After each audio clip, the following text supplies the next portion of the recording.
hay un archivo que se llama nb larga ph otras, un archivo extensión .r, nb larga ph otras.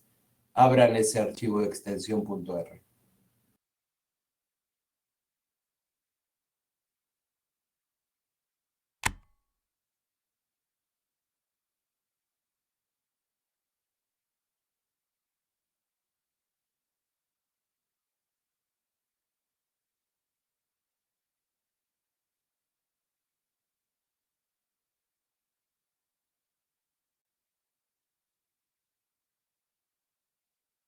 Perdón, profe, ¿en qué carpeta?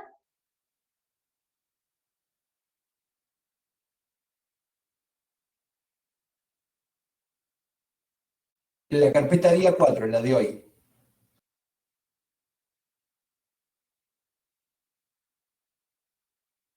¿Es nuevo el archivo? Porque ayer descargué esa carpeta y no me aparece.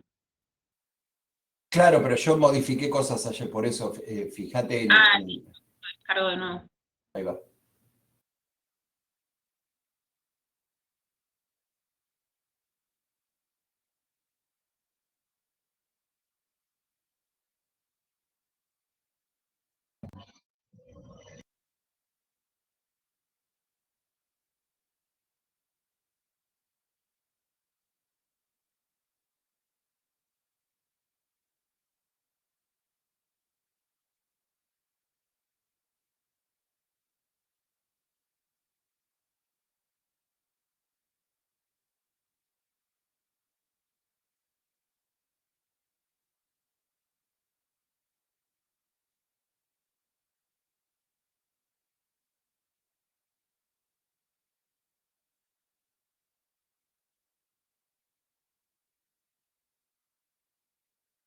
Y ahí una vez que lo descarguen, ¿sí? Fíjense que se fueron, o sea, yo cuando cargué el curso, cargué con todos los días, pero después a lo largo de los días fui modificando, ¿sí? O sea, esto lo pueden ver a partir de ayer, este archivo. Entonces, descarguen ese archivo que se llama nbph otras, ese archivo de extensión .r, ábranlo, y cuando lo abren, cámbienle la ruta para poder abrir el archivo de CSV que aparece ahí. Para los cursos, imagínense que ustedes están en un barco y lo que están haciendo es contar abundancias de aves marinas, ¿sí?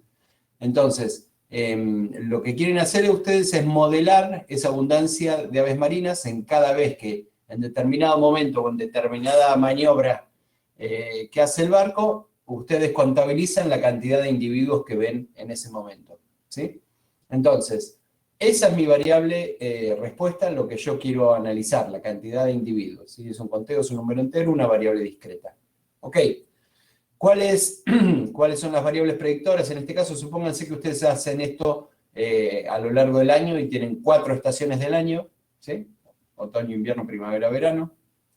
Supónganse que anotan la temperatura, puede ser la temperatura en el camarote, la temperatura en la cocina, en la sala de máquinas, cualquier temperatura que tengan, la temperatura ambiente, algo que determine la cantidad de aves que ven. Velocidad del viento, ¿sí? Tiene una velocidad del viento, es una variable numérica en este caso, supónganse que son nudos o lo que ustedes quieran considerar. Y esas 3 variables lo que van a hacer es modelar a su variable respuesta, que es abundancia de aves que ustedes contabilizan en ese momento, ¿sí? Entonces, supongamos que este fuese nuestro objetivo en este caso. Cargamos los datos, le decimos a cada variable cómo tiene que ser, estación que sea un factor, temperatura que sea numérica, ¿sí? Le podría haber puesto integer a temperatura, fíjense por qué. Porque es una variable continua, pero yo la cargué como si fuese una variable discreta, ¿sí? Como temperatura en grados, ¿sí? No tengo, con lo que yo medía los grados, no tengo la suficiente resolución como para decir 12,5, 13,5, 13,7 grados. Entonces por eso entraba como un número entero. Pero la variable en sí es numérica, entonces por esa razón le puse numérica, ¿sí? Velocidad del viento también. Y abundancia es así integer, ¿sí? Porque son número de aves, o son 12 o 13 aves, no tengo un número en el medio, ¿sí? Ok, esto es lo que nos interesaría analizar a nosotros. ¿Qué es lo primero que hago? Pido un histograma de mi variable respuesta, ¿sí? Siempre recuerden, la caracterizan media, mediana, y el histograma, el rango de variación. Y ustedes ya con eso saben más o menos qué forma puede tener la variable. Entonces, fíjense, en este caso, le pedí el histograma, y fíjense que es una variable bien asimétrica, ¿sí? Y al ver esta variable, fíjense como que la media seguro va a estar en torno a 25, 30 o por ahí, ¿sí? O entre 20 y 30, ¿sí? Pero fíjense que es bien asimétrica. Y es un conteo. Entonces, si yo esperase una distribución de errores de Poisson con esa media, jamás sería simétrica. ¿Por qué? Porque la distribución de Poisson para valores ya mayores a 8, mayores a 10, se simetriza. Es una variable simétrica, ¿sí? Entonces yo ya sé que en este caso una Poisson no sería del todo indicada. Ok, caractericemos primero a esta variable respuesta, lo que les decía recién. ¿Cuál es la media? 19,8, sí, la media es 20. ¿Cuál es su mediana? 16. El rango, el conteo más pequeño son 6 aves y el más grande 55 aves, ¿sí? Es bastante asimétrico. Entonces, ok, ¿qué opciones tendría? Y es un conteo, entonces lo más sencillo sería que ajuste una Poisson, pero viendo esta simetría va a ser muy difícil que ajuste una Poisson, así que probablemente tenga que pensar en una binomial negativa. Ok, ¿qué forma tenía una Poisson? Recuerden, para valores grandes de la media, del lambda, era una distribución simétrica, ¿sí? Pero a medida que voy bajando ese valor de la media, cuando bajo ya de valores de 10 o de 8, empieza a ser asimétrica, ¿sí? Y más asimétrica es cuanto más bajo es el valor de la variable que estoy analizando. Entonces, directamente una Poisson difícilmente me pueda llegar a modelar este escenario de esta variable respuesta. Una alternativa podría ser la binomial negativa. ¿Por qué? Porque la binomial negativa me permite tener asimetría aún con valores de media grande, ¿sí? ¿Y cómo determino eso? Por el parámetro de tamaño o parámetro de agregamiento, ¿sí? Es lo que acá aparece como size, ¿sí? Porque recuerden, en la Poisson la varianza es igual a la media, ¿sí? En cambio, en la binomial negativa la varianza es igual a la media más un término. ¿Y cuál es ese término? La media al cuadrado dividido este parámetro size, ¿sí? Entonces, cuando este parámetro size sea gigante, este término tiende a desaparecer, porque divido la media al cuadrado dividido el algo gigante, esto tiende a ser 0. Entonces me queda que la varianza es igual a la media, que eso es una Poisson. Ahora, progresivamente, cuanto más pequeño es este término size, este término mu al cuadrado empieza a ser más relevante. Entonces, ¿qué hace esto? Que la varianza no aumente linealmente con la media, sino que aumenta más que linealmente, más rápido. Y eso que me permite tener asimetría en esta zona, ¿sí? Entonces, fíjense, con una Poisson, con una media de 15, yo esperaría esto, ¿sí? En cambio, con una binomial negativa, con una media de 15, si tuviese un parámetro de tamaño, un parámetro de agregamiento de 10.000, esperaría esto. Fíjense que es muy similar a una Poisson. ¿Ok? Ahora, si yo sigo modelando binomiales negativas, extrayendo números al azar y haciendo el histograma, disminuyendo ese parámetro de tamaño, fíjense que conforme disminuye el parámetro de tamaño, me permite tener una distribución cada vez más asimétrica. Entonces, fíjense, ya cuando bajo a 10, me permite cierta simetría. Cuando bajo a 5, ya me permite mucha más asimetría, ¿sí? Entonces, conforme baje ese parámetro de tamaño, me permite tener distribuciones asimétricas. Entonces, este sería un muy buen caso candidato para probar una binomial negativa. ¿Cómo lo hacía? Con el paquete más, ¿sí? Entonces, cargamos el paquete más.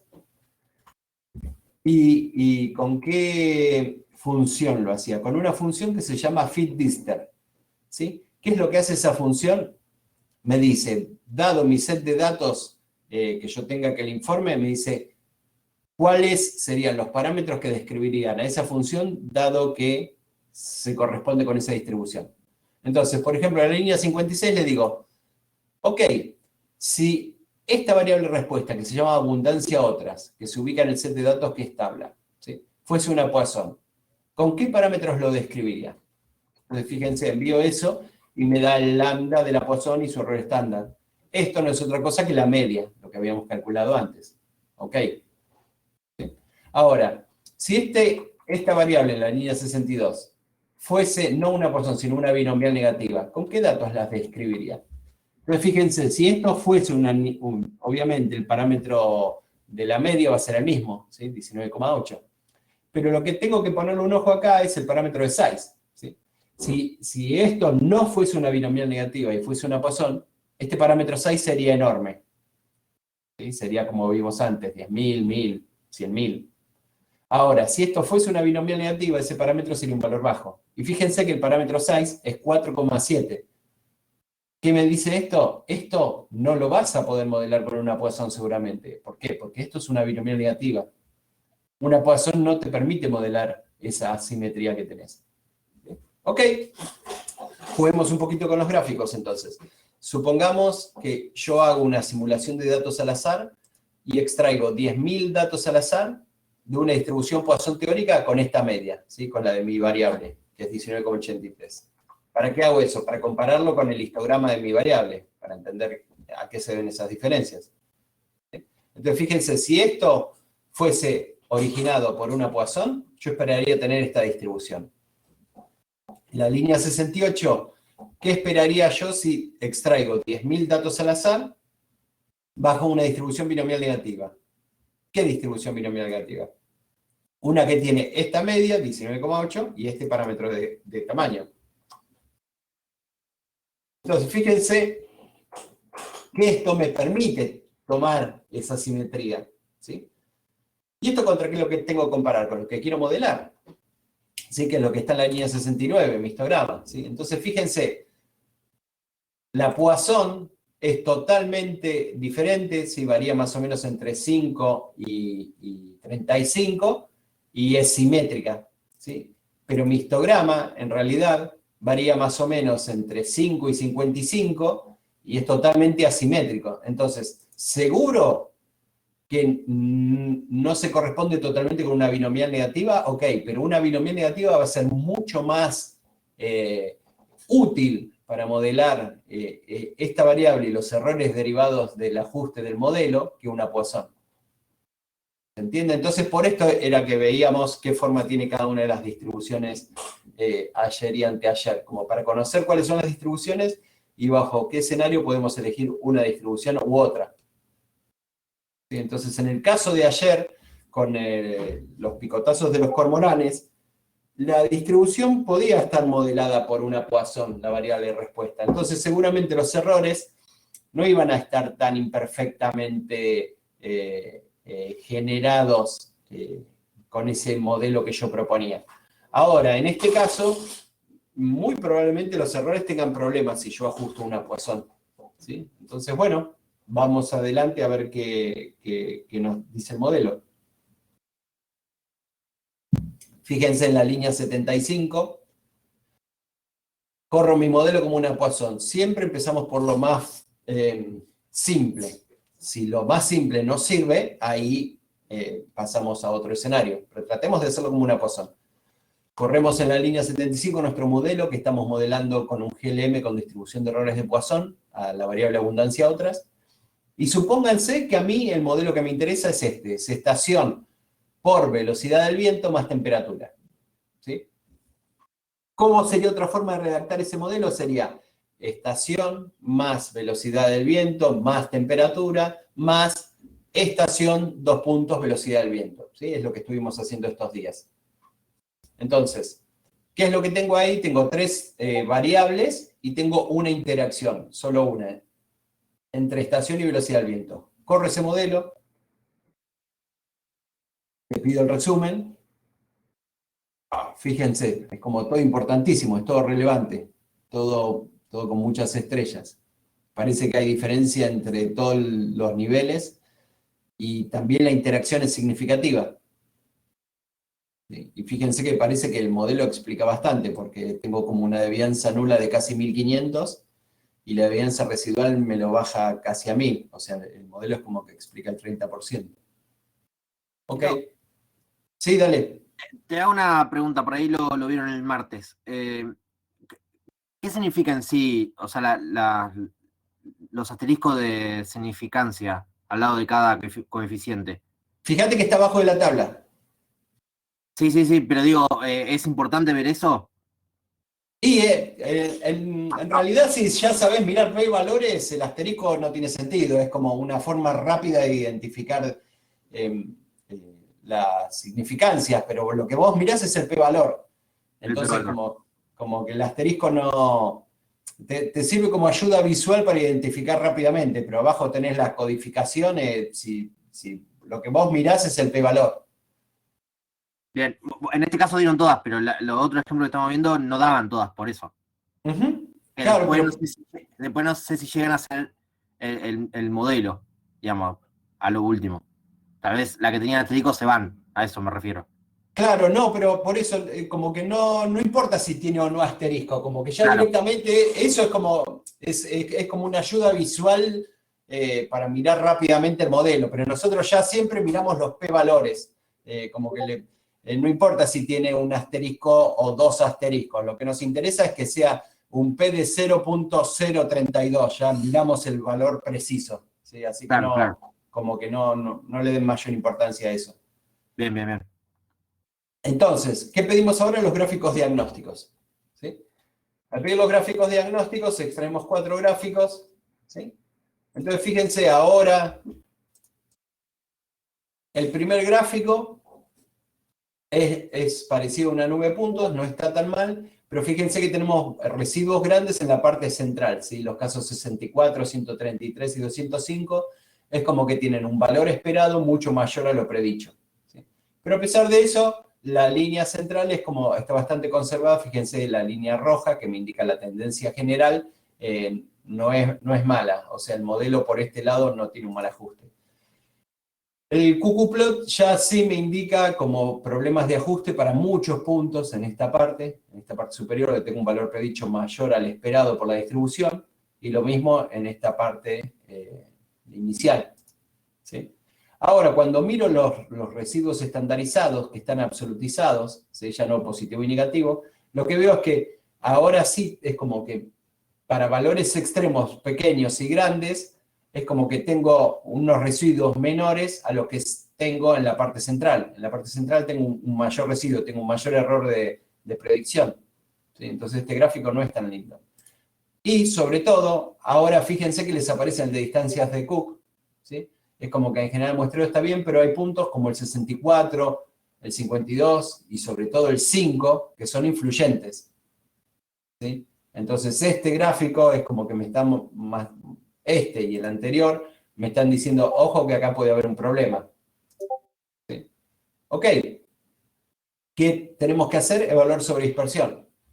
Extraemos los residuos de Pearson, los elevamos al cuadrado y los dividimos por los grados de libertad. Y fíjense que al hacer eso, la sobredispersión ya no es 1,2 como fue ayer, ni 1 como se asume como debería ser, cuando el ajuste es perfecto, sino que la sobredispersión es 4,3 casi. ¿Sí? Y eso es enorme. ¿Por qué? Porque si hago la raíz cuadrada de 4,3 me da 2,06. ¿Sí? Y eso quiere decir que los errores estándar son 2,06 veces más grande de lo que a mí me aparece en la salida. Entonces, todo esto que acá es significativo probablemente no lo sea, porque los errores estándar tienen que ser el doble de grandes. Entonces, por eso yo siempre les digo, nunca miren p-valores antes de que el modelo sea válido. Porque si ustedes miraban esto en la primera salida, pareciese que todo es relevante y en realidad tienen una sobredispersión de 4,3. ¿Y qué implica eso? Que los errores van a ser más del 100% más grandes. Son 2,06 veces más grandes. Entonces, directamente, este modelo no es válido. ¿Sí? No es que puedo utilizar un ajuste de quasi-Poisson y solucionar eso. ¿Por qué? Porque lo único que va a hacer eso es corregirme los errores estándar, pero los estimadores van a ser los mismos y la predicción va a ser la misma. Entonces, en realidad, ya no es del todo válido. Lo que tendría que buscar es otra distribución. ¿Sí? Afortunadamente, para el caso este que tenemos, la binomial negativa, que estuvimos explorando en los gráficos, y sería un mucho mejor candidato para analizar este tipo de variable. ¿Cómo lo haríamos? Como está en la línea 92. Recuerden, la función de ajuste, trabajo ya con el paquete más. Al trabajar con el paquete más, la función de ajuste glm.nb solo hace binomiales negativas, y al trabajar con una binomial negativa no hace falta que yo acá especifique la familia de distribución de errores. ¿Sí? Entonces corro el mismo modelo, que es abundancia otras, ¿sí? Estación, asterisco, velocidad del viento más temperatura, y le pido el resumen.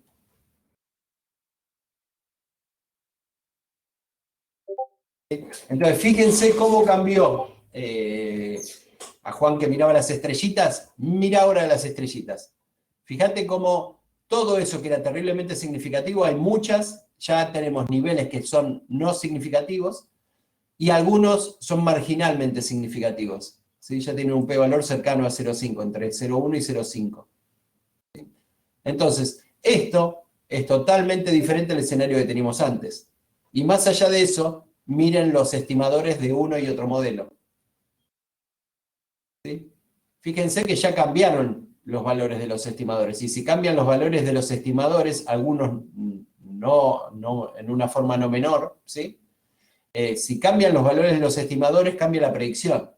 Entonces esto es lo que a mí me interesaba tener. No solamente corregir los errores y tener siempre la misma predicción, porque eso es irreal. Entonces, eso es lo que ustedes tienen que tener en cuenta a la hora de trabajar con una cuasi o con otra distribución. Pasen a otra distribución si el ajuste mejora. ¿Mejora el ajuste? No lo sé todavía, porque no probé el ajuste del modelo. Pero fíjense que acá abajo, cuando le pido la salida, me aparece un parámetro tita. ¿Qué es el parámetro tita? El parámetro tita es la versión derivada de un ajuste del modelo del parámetro K. ¿Sí? Si este valor es grande, una binomial negativa converge en una Poisson. Si este valor es chiquito, no, es una binomial negativa. Y fíjense que el parámetro es 7. Entonces, ¿qué me está diciendo eso? Esto es una binomial negativa, jamás lo podrías haber modelado como una Poisson. ¿Sí? Entonces, este es el primer punto en el que yo puedo ver que directamente lo que estaba haciendo antes no era válido. Ok, veamos los gráficos diagnósticos. Traigo los 4 gráficos. ¿Te hago una consulta? Perdón. Vale. Un tita grande que converge Sí. a Poisson, ¿de cuánto sería? ¿Tipo de 1000 por ahí? No hay un valor absoluto. ¿Sí? ¿Por qué? Porque acordate que el parámetro K lo que hace es dividir la varianza al cuadrado. Entonces siempre va a depender de cuál sea tu varianza. No es lo mismo tener una media de una Poisson con un lambda de 5 a estar analizando una Poisson con un lambda de 100. Bien. ¿Sí? Entonces el parámetro este tita va a depender de ese valor. Si es 5, este valor de 7 sería muy chiquito. Ahora, si el otro valor es de 100, tal vez un 50 sería chiquito. Como norma general, pueden tener que un teta de 100 de ahí para arriba es un valor grande. Y de un valor de 50 para abajo es chico en general. Pero siempre tengan en cuenta que va a depender de cuál es la media. Perfecto. Gracias. Ahí va. Entonces, fíjense, acá extrajimos los 4 gráficos. El primer gráfico es más o menos razonable, sigo teniendo estos puntos, pero fíjense en cuántos residuos estaban en el anterior. ¿Sí? Eran entre 6 y 8 valores de desvío de los residuos estaban. Y miren ahora. Está entre 3 y 4. O sea, me comprimió muchísimo los residuos. Los residuos son menores con el ajuste de este modelo. El ggplot sigue sin ser bonito. Tengo valores acá que están por exceso y acá también. ¿Sí? Sigue siendo similar al de la Poisson. Y acá sigo teniendo el problema de la Poisson, no tanto acá, pero sí acá. Con estos puntos es como que los residuos son menores a lo que esperaría. ¿Sí? Pero la magnitud, ¿sí? Fíjense, acá los tenía Todos estos puntos entre 2 y casi 3 de los residuos estandarizados. Ahora, en este caso, todos están por debajo de 2, ¿sí? O sea, se sigue viendo feo, pero ya los residuos son mucho más pequeños. Y ya directamente cuando miro las distancias de Cook, fíjense que no me aparece ningún punto por fuera de las distancias de Cook. Antes tenía varios puntos cercanos y uno directamente que pasaba la línea de la distancia de Cook de 0,5. Ahora, al trabajar con una binomial negativa, directamente las distancias de Cook pasan mucho más lejos y los residuos son mucho menores, ¿sí? Entonces, obviamente el ajuste es muchísimo mejor al trabajar con una binomial negativa que con una Poisson. ¿Sí? Ok, podría probar directamente cuánto es la sobredispersión. Si fue por un exceso de valor a la derecha, este valor de 4,3 tendría que haber bajado. Y fíjense que cuando evalúo sobredispersión es 1,09. Ya me lo bajo de 4,3 a 1,09 cuando el ideal es 1. Entonces, ¿qué fue lo que hizo la binomial negativa? Absorbió toda esa sobredispersión que yo tenía. ¿Sí? Entonces, por eso ahora mi modelo sí es analizable y antes no lo podía analizar como una Poisson. ¿Sí? Entonces, ustedes tienen que tener como una visión global de, primero, ¿qué forma tiene la variable respuesta? ¿Sí? Porque eso no es lo central. Lo central para ustedes es qué forma tienen los residuos dado que ajustaron su modelo a esa variable respuesta. El remanente, ese residuo, eso es lo que les interesa a ustedes. Pero muchas veces eso se parece mucho a la variable respuesta, ¿sí? Entonces por eso es que ponemos siempre un ojo en caracterizar a la variable respuesta antes de analizarla. Ok, ajustamos el modelo, gráficos diagnósticos y sobredispersión. En este caso es tanta la diferencia entre ajustes, como que es obvio que tenemos que pasar una binomial negativa porque directamente una Poisson ya no es válida. Otra opción podría haber sido analizar esto como una Poisson, ¿sí? Pero corrigiendo por sobredispersión sobre la Poisson misma, como está en la línea 106. Entonces, ¿qué haría?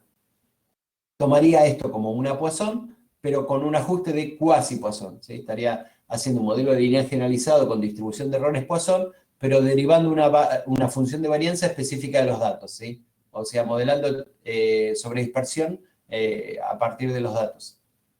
Entonces, fíjense que corro eso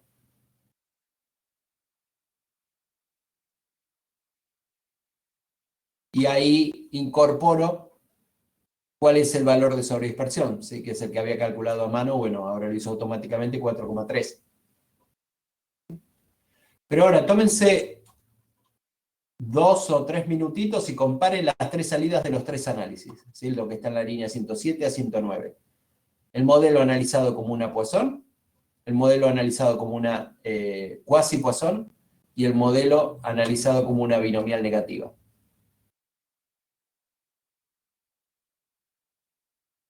¿Sí? Tómense 3 minutitos y comparen las salidas y hagamos un análisis integral de las 3 salidas.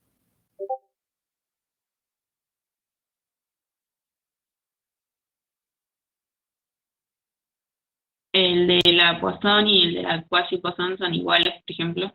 Son exactamente iguales los estimadores. Si los estimadores son exactamente iguales, la de evidencia nula y la de evidencia residual, ¿cómo son? Iguales. ¿Sí? Y por ende la predicción es exactamente la misma. Entonces es como irreal, es como suponer que yo tengo, supónganse, un auto que funciona bien y después un auto que funciona sin cubiertas que va a ir a la misma velocidad. ¿Sí? Entonces como que no se corresponde eso, hay una parte que no es lógica, ¿sí? Fíjense cómo es con la binomial negativa, los estimadores son diferentes, ¿sí? Entonces, por más que ahora las significancias tal vez sean mucho más similares entre una cuasi binomial y la binomial negativa, ¿sí? Fíjense que acá todo era significativo, pero ¿por qué? Porque el modelo no era válido en la Poisson. Ahora, al analizar la binomial negativa y la cuasi binomial, las significancias son mucho menores, ¿sí? Hay modelos que no son significativos, y aunque hay parámetros que no son significativos, y aunque se parezcan un poco más la cuasi binomial a la binomial negativa, en realidad los estimadores son diferentes. ¿Sí? Entonces, si los estimadores son diferentes, la predicción va a ser diferente. ¿Sí? Entonces, no tiene sentido trabajar con una cuasi binomial, ¿sí? ¿Por qué? Porque lo único que estaba corrigiendo son los errores estándar, no la predicción. Entonces, en realidad es como un emparche para poder seguir adelante con ese análisis, pero ese análisis no era válido. ¿Y eso cómo me di cuenta? Por los gráficos diagnósticos. ¿Sí? Entonces, si yo hago una Poisson y hago los gráficos diagnósticos y hago una quasi Poisson, los gráficos diagnósticos no van a cambiar. ¿Por qué? Porque la predicción es la misma. Entonces, si la predicción es la misma, los residuos van a ser los mismos. ¿Sí? Entonces, acá, como tuvimos un muy mal ajuste, acá se vio perfecto la diferencia entre una Poisson y una binomial negativa. Entonces, ahí yo planteo los gráficos, y al ver los gráficos, en forma pueden ser más o menos similares, pero cuando veo la magnitud, los residuos son mucho más pequeños en una binomial negativa, están mucho más cerca del cero, ¿sí? Y eso me doy cuenta cuando lo planteo con las distancias de Cook de los puntos influyentes, donde directamente ya ni veo la línea punta de la distancia de Cook. ¿Sí? Entonces, en este caso, ¿por qué se vio así?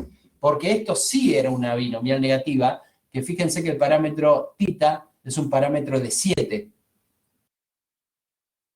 ¿Sí? Y cuando yo había evaluado cuál es el parámetro K directamente para la distribución de la variable, era 4,7, ¿sí? En la línea 62. Entonces eso me decía, esto es una binomial negativa, ni se te ocurra probar una Poisson. Lo hicimos a los fines de ejercicio para que vean por qué hay que pasar una binomial negativa a partir de una Poisson. ¿Por qué? Porque era una binomial negativa la distribución. ¿Sí?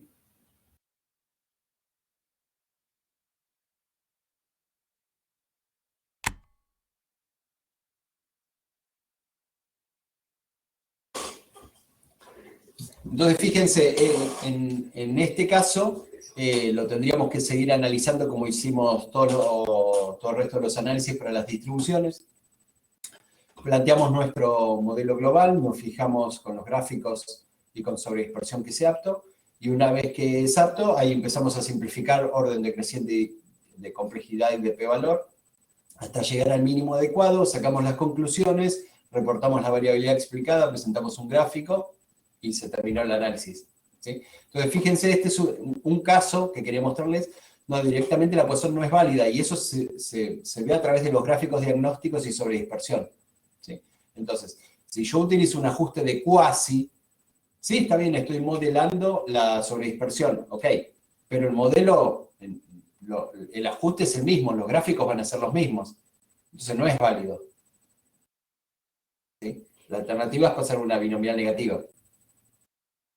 Entonces, siempre, ustedes ya ahora tienen un súper panorama de cómo aplicar estos modelos. Siempre tienen que empezar por lo más simple que puedan hacer, pero hay veces, como en este caso, lo simple no les va a poder dar una respuesta. ¿Sí? Entonces tienen que buscar otra distribución, otra función de ajuste, otro método, algo que a ustedes les permita llegar a un modelo que sea válido. A partir de que el modelo es válido, ahí sí empiezan a mirar p-valores, ¿sí? Y a simplificarlo. Así que bueno, este es un caso más de un modelo lineal generalizado que no se puede analizar de la forma típica, tal vez como vimos ayer el de la distribución normal y el de la distribución gamma, ¿sí?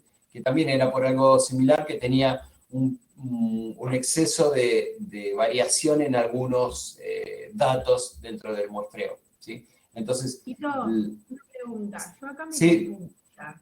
Entonces, ¿cuándo uso la quasi Poisson? Cuando los gráficos, digamos, dan dentro de todo bien, pero tengo una sobredispersión menor, como a 4, por ejemplo, en este caso. Si me hubiera dado una sobredispersión de 2. Esto es como las películas, ¿viste? Como que tipo Star Wars, como diciendo, esa pregunta debes responderla a ti. Y yo me voy, ¿viste? Como apago la luz, tin, tin, tin, tin. Exacto. Entonces esto es lo que ustedes tienen que pensar. ¿Cuándo usar quasi Poisson? Claro, porque yo hubiera hecho eso, usar quasi Poisson y bueno. Bueno, pero acá viste que no sirve eso, no es útil, no es válido.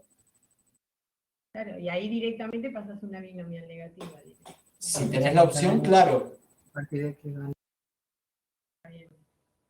Ujú. Entonces, en el caso que la sobredispersión fuese muy poquita, sí podés, para salvar el análisis, sí podés usar una cuasi. Pero fíjate que a través de usar una cuasi ya directamente tampoco te define verosimilitud y el acaique. No puedes calcular el acaique.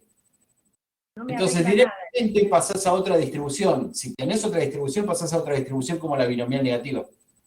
Entonces por eso siempre tienen que reportar sobre dispersión y cómo lo resolvieron. No solo decir lo resolvimos, sino cómo lo resolvieron, porque y reportar ese número, si era 1,2, 1,5, 3, 10. O sea, la cuasipasón la usaríamos cuando no tenemos otra opción, digamos, con otra distribución. Exacto.